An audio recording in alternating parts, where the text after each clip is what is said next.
नमस्कार दोस्तों, आप सभी का हमारे YouTube चैनल में बहुत बहुत स्वागत है। आज अपना एक नया टॉपिक पढ़ेंगे, प्रभाविकता का नियम। ग्रेगर जॉन मेंडल ने जो नियम दिए उनमें पहला जो नियम है वो प्रभाविकता का नियम है और इसके ऊपर हम विस्तार से चर्चा करेंगे। तो सबसे पहले तो हमें इस बात को समझना है कि प्रभाविकता जो है वो होती क्या है। आप इस नाम से भी परिचित हो कि प्रभाविकता का मतलब है प्रभाव पड़ना, तो इस पर हम चर्चा करेंगे।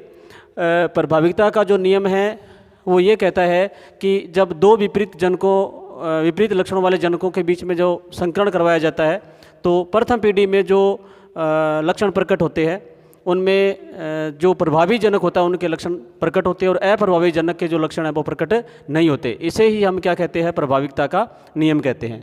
तो आज अपने इसको एक उदाहरण के माध्यम से समझेंगे। जैसे ग्रेगर जॉन मेंडल ने लिया था लंबा पादप और बोना पाद, दोनों पौधों के बीच में इन्होंने जो है संकरण करवाया।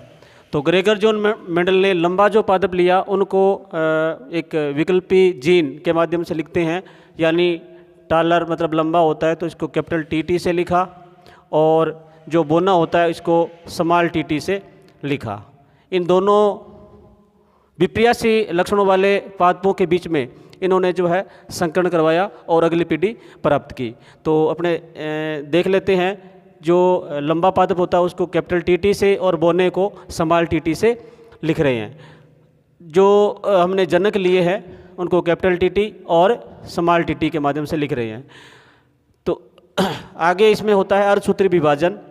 आप लोगों को पता भी होगा कि जो जनन कोशिकाएं होती है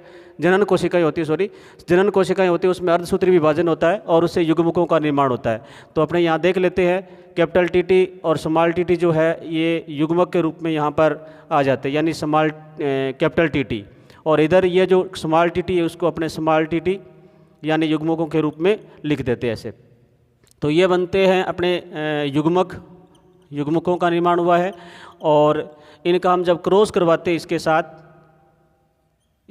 साथ क्रॉस करवाते हैं तो कैपिटल T और स्मॉल T, यानी अपने ऐसे कह सकते हैं कि ये संकरित पौधे जिसमें एक जीन कैपिटल है और एक स्मॉल जीन है, और इस T का इस अगली वाली स्मॉल T के साथ जब क्रॉस करवाते हैं तो कैपिटल T और स्मॉल T, और इसी प्रकार यहाँ पर हम संकरण करवाते हैं कैपिटल T और स्मॉल T, इसके साथ क्रॉस करवाते हैं तो कैपिटल T और स्मॉल T। यानी कहने का मतलब ये जो है हमारे पास पहली पीढ़ी, यानी जिसको अपने फीलियल फर्स्ट पीढ़ी कहते हैं, प्रथम पीढ़ी जो है वो प्राप्त हुई है, नए संयोजन प्राप्त हुए हैं। सारे के सारे जो पौधे हैं वो संकरित पादप है, इसको अपने क्या कहेंगे, संकर लंबे पादप है। ये क्या है, संकर लंबे। सभी पौधे जो है ये सारे के सारे जो है संकर लंबे पौधे प्राप्त होते हैं। संकर लंबे सभी जो पौधे हैं वो संकर लंबे प्राप्त हो रहे हैं।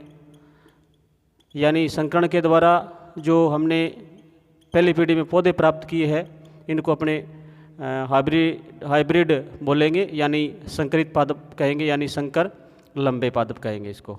ठीक है, तो इस उदाहरण के माध्यम से अपने इसकी डेफिनेशन भी दे सकते हैं कि जब ग्रेगर जॉन मेंडल ने लंबे और बोने पादपों के बीच में संकरण करवाया तो जो नेक्स्ट अगली पीढ़ी जो प्राप्त होती है उसमें सभी के सभी जो पौधे हैं वो संकर लंबे पौधे प्राप्त होते हैं। अर्थात ये जो लंबेपन का गुण है वो इस बोने पर क्या होता है, प्रभावी होता है। यानी ये जो कैपिटल T आप देख रहे हो, ये इसका जो प्रभाव है वो स्मॉल T के ऊपर पड़ता है, यानी जो प्रभावी जीन है वो अप्रभावी जीन के लक्षण को जो है दबा देती है।